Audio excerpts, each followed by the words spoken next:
Irmãos amados, eu convido para a leitura da Palavra de Deus, que está no livro de Atos dos Apóstolos, capítulo 19. Vamos ler do versículo 1 ao versículo 13. Aí vamos dar continuidade a todo o texto. Atos dos Apóstolos, capítulo 19, versículo 1 ao 13.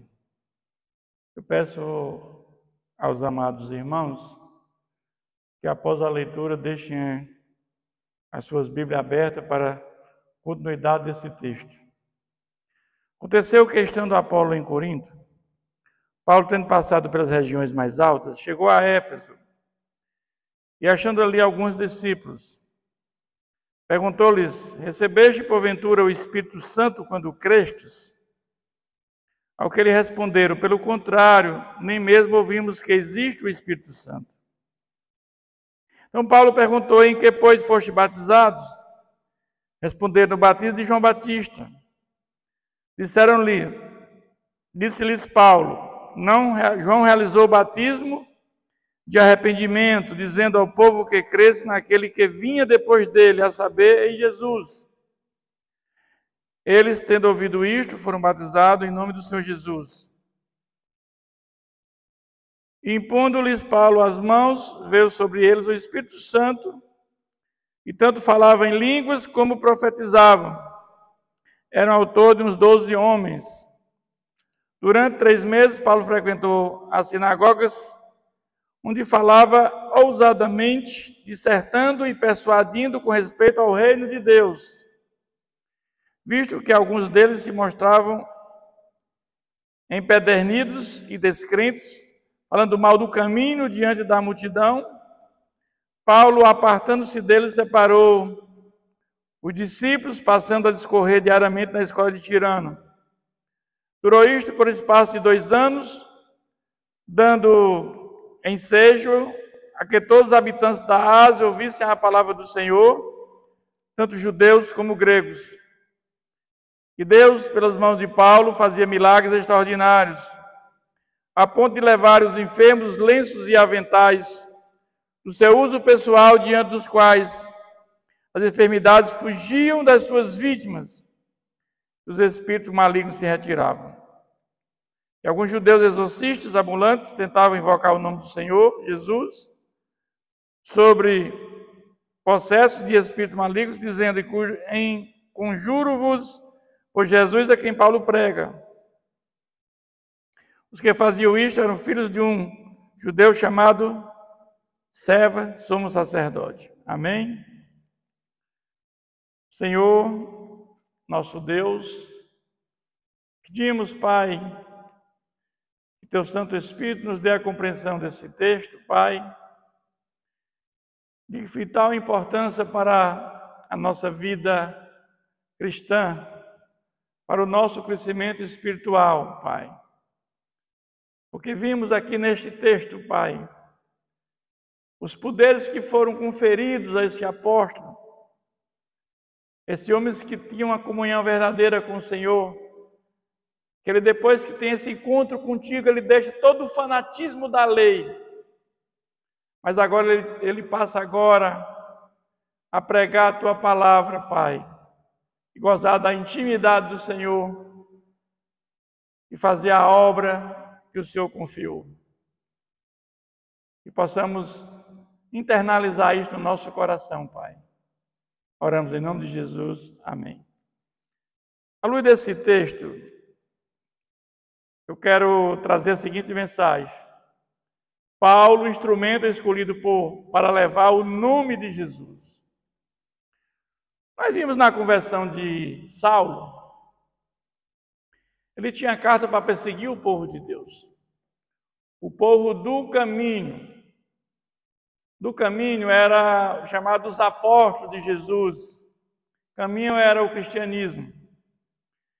Então ele vai perseguir aqueles que se converteram, aqueles que vieram a crer em Jesus. E no caminho para Damasco, nós sabemos que aquela luz brilhou e Paulo ficou cego.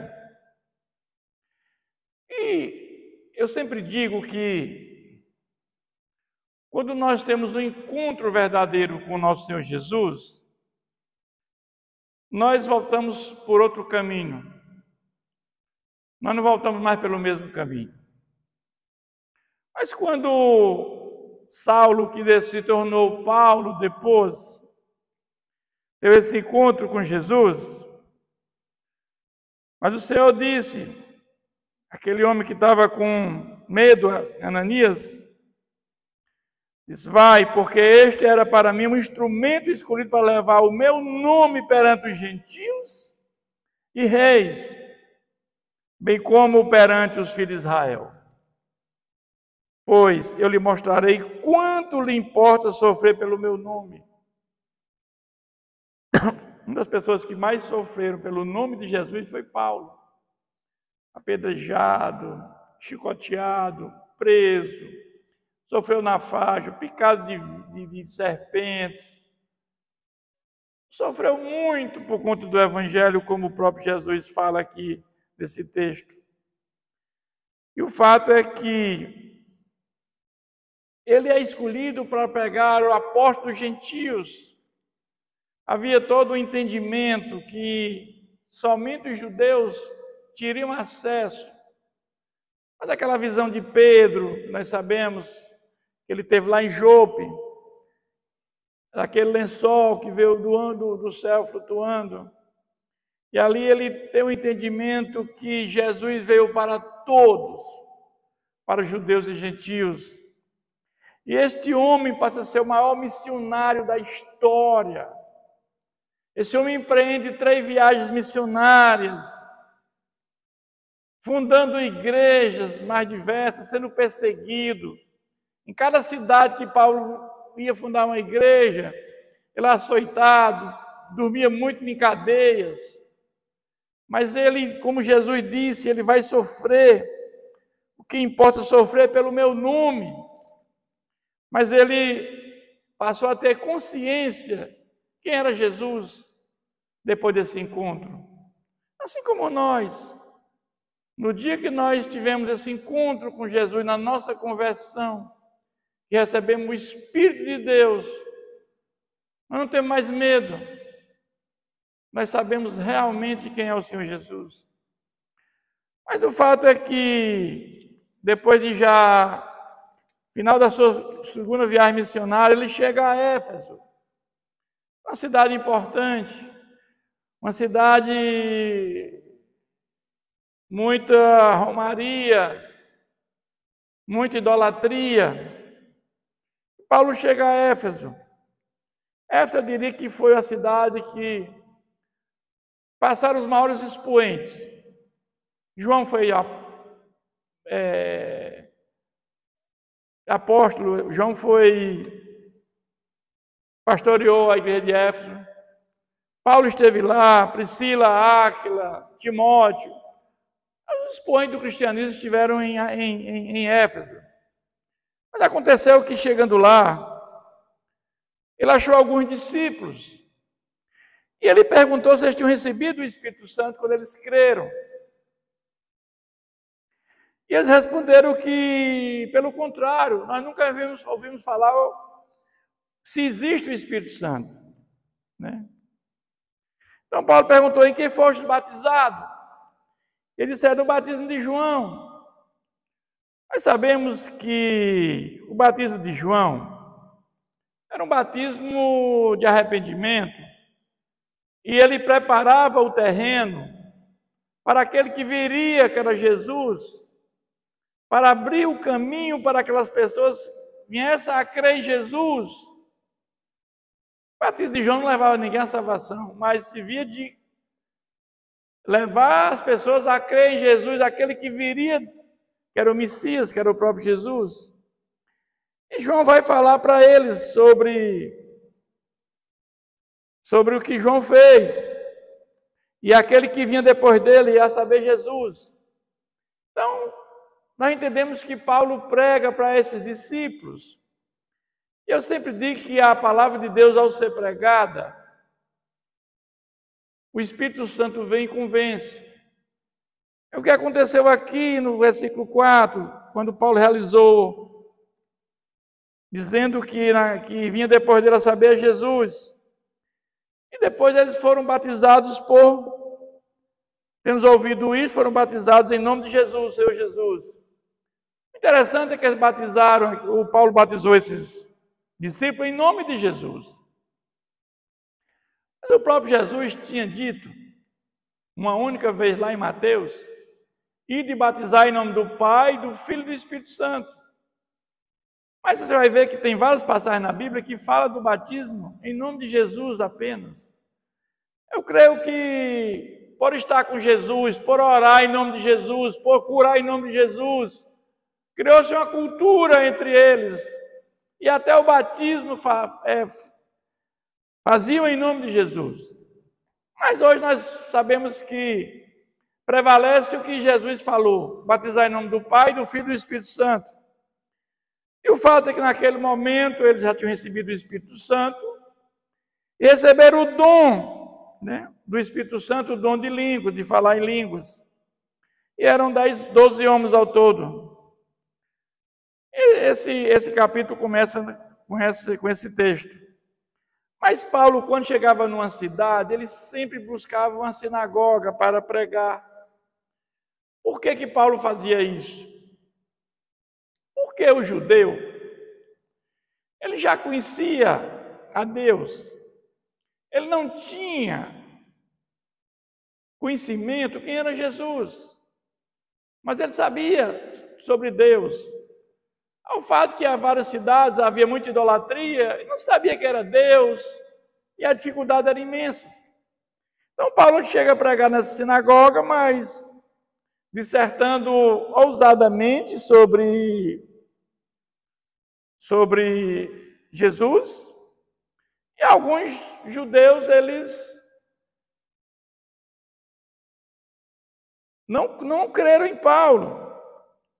O fato é que ele se mostrava insensível ao que Paulo falava, falando mal do caminho, que era o cristianismo. E diante da multidão, Paulo se afastou deles.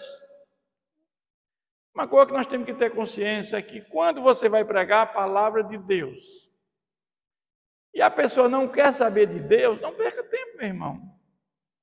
Quando você entende que aquela pessoa quer ouvir, ela quer realmente aprender, gaste seu tempo com essa pessoa. Mas quando a pessoa ela esnoba, não perca tempo. O próprio Jesus fez isso quando pregou em parábolas. E Paulo se apartou desses judeus e foi discorrer na escola de Tirano. A tradição diz que era um filósofo que alugou o local para Paulo e ele fez uma escola.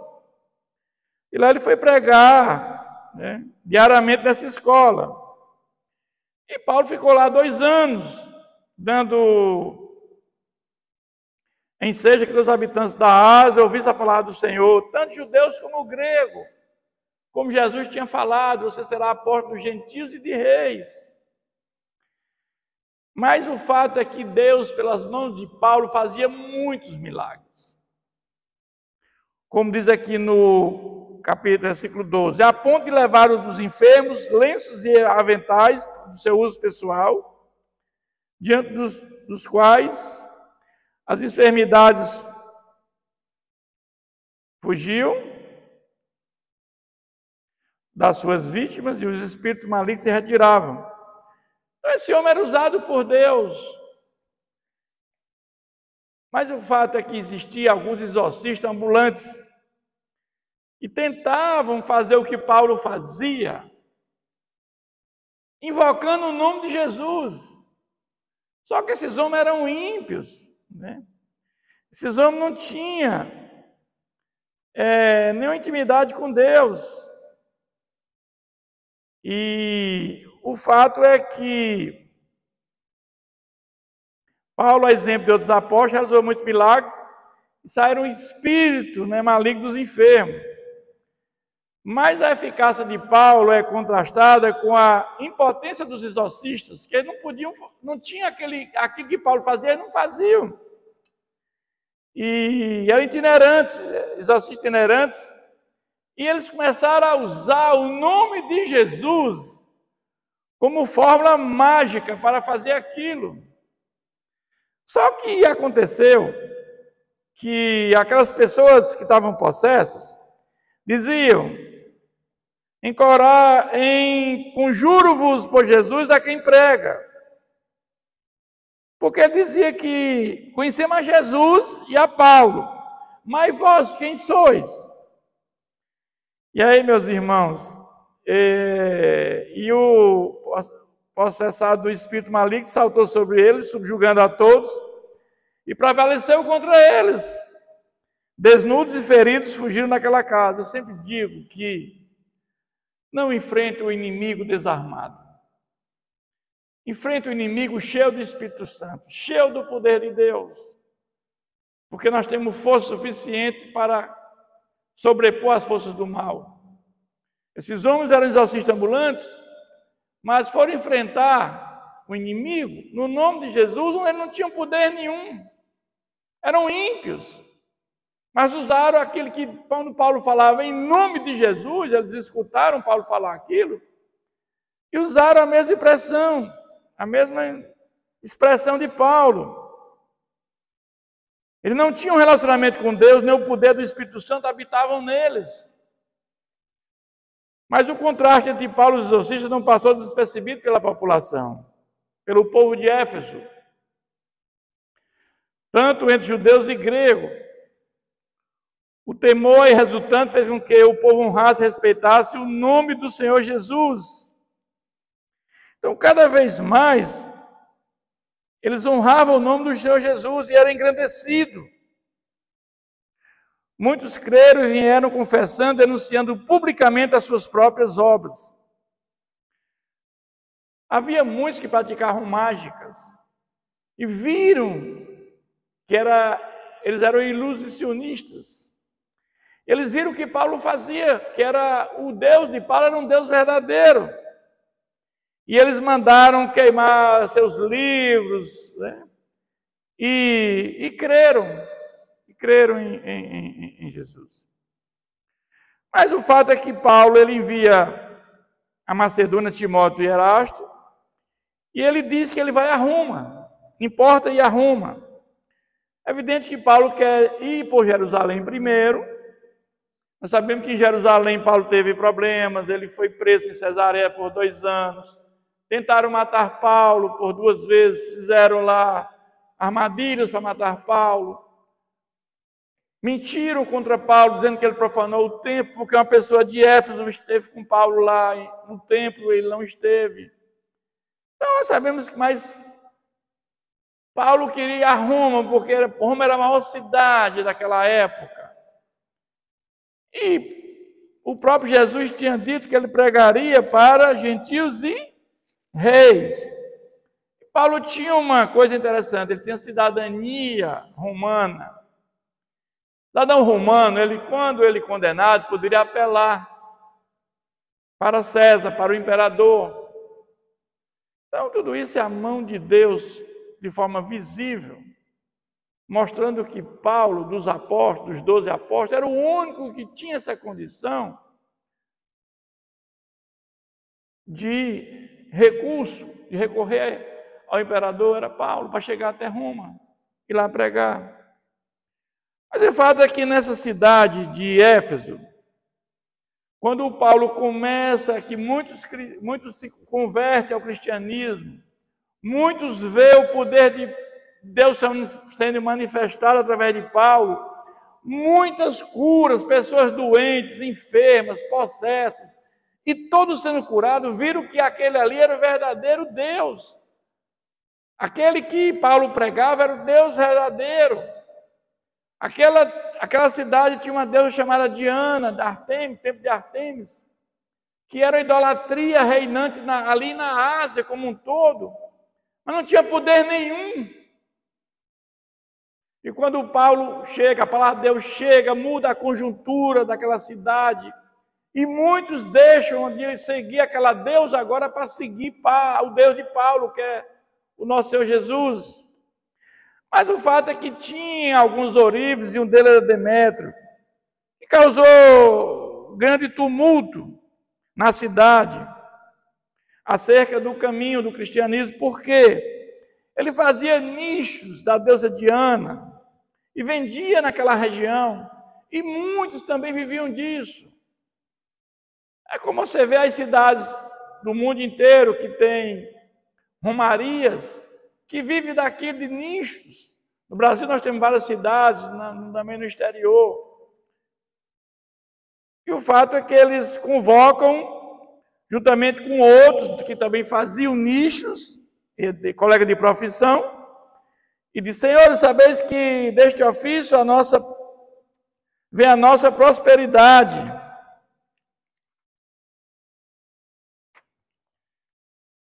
E o fato é que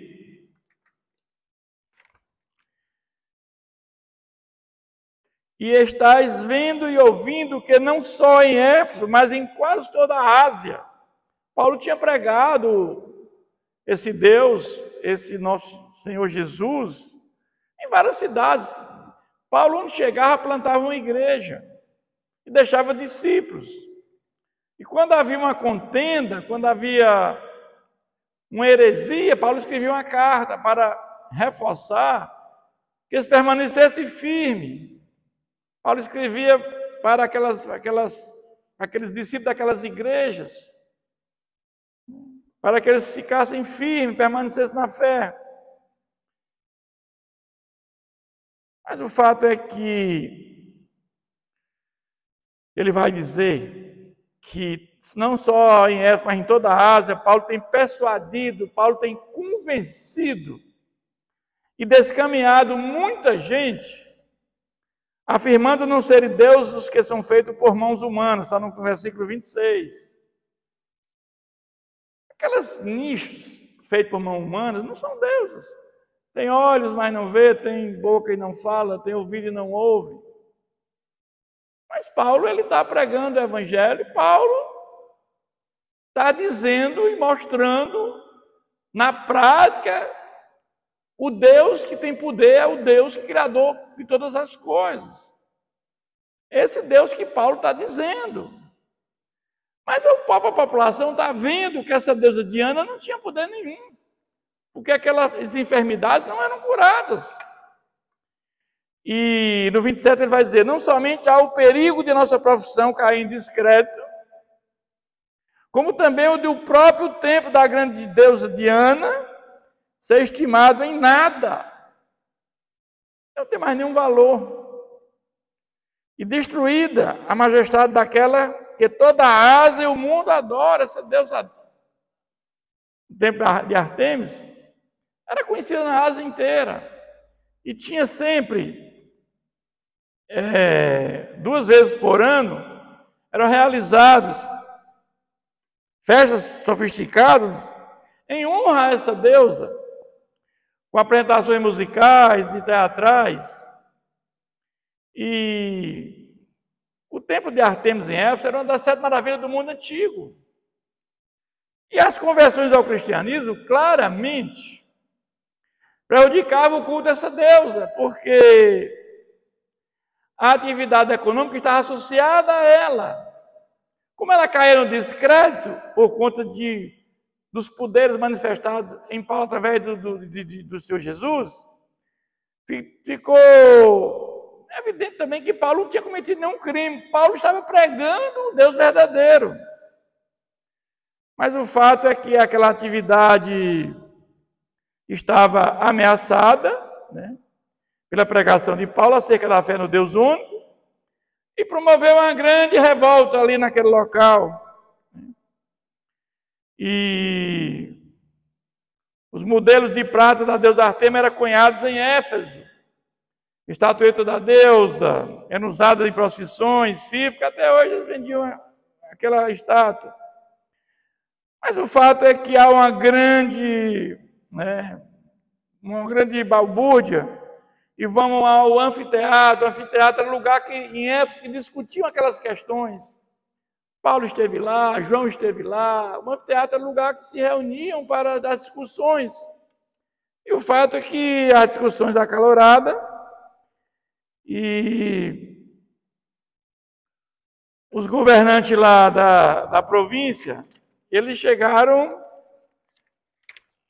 e debelaram aquela manifestação. O escrivão interveio, né? Despediu a multidão, porque evitando que a cidade fosse acusada pelo governo romano. Porque ele tinha, né, o interesse de preservar a unidade, né? Ele como governo romano lá na cidade, de provocar uma desordem. E o fato é que ele vai dizer: senhores Efésios, quem porventura não sabe que a cidade essa é a guardiã do templo da grande deusa Diana e a imagem caiu de Júpiter?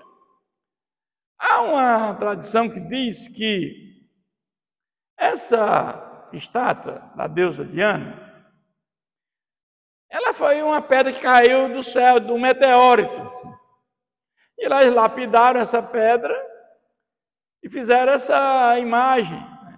Essa é uma tradição que diz. E aí chamamos que veio do céu, é uma deusa.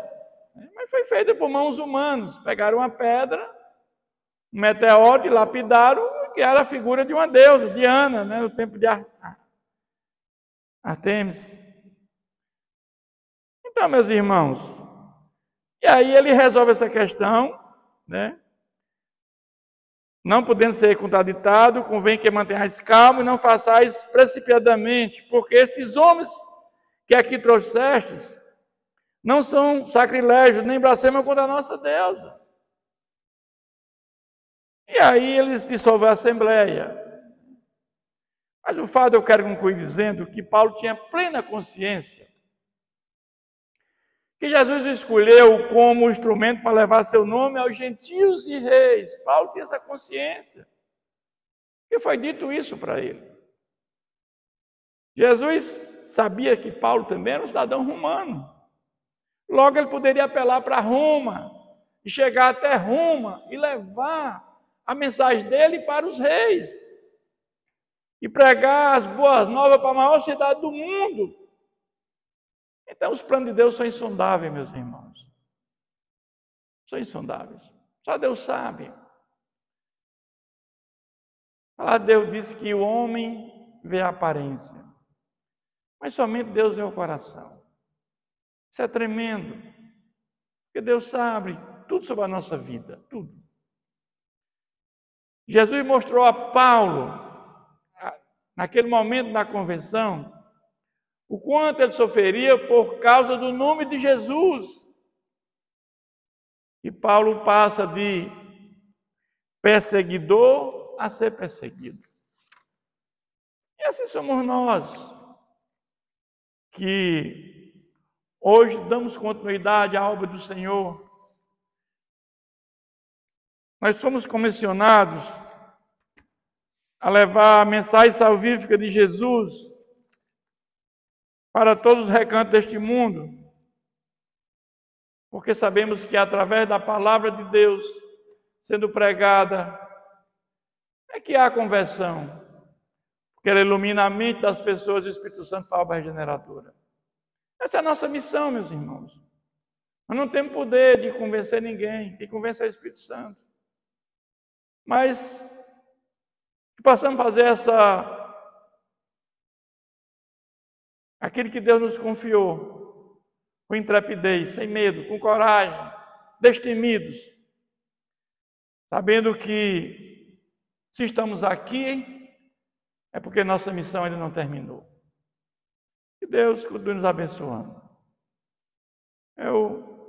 Essas irmãos que fechem seus olhos, com suas cabeças, Senhor, nosso Deus, pedimos ao Senhor que Teu Santo Espírito nos dê força, coragem, para enfrentar as adversidades, meu Pai. Assim como Paulo enfrentou na sua caminhada, Senhor. Os desafios são enormes, mas aquele homem, ele venceu, porque sabemos que Não temos medo de quem pode matar o corpo, mas não pode matar nossa alma. Assim como Paulo, quando terminou a sua carreira, disse: combati o bom combate, terminei a carreira e guardei a fé. E possamos também dizer isso, meu Pai, no final da nossa jornada, da nossa caminhada cristã, fazendo aquilo que o Senhor nos confiou com excelência, Pai. Que possamos ter a certeza de fazer o melhor para o Senhor, porque Ele reservou o melhor para nós.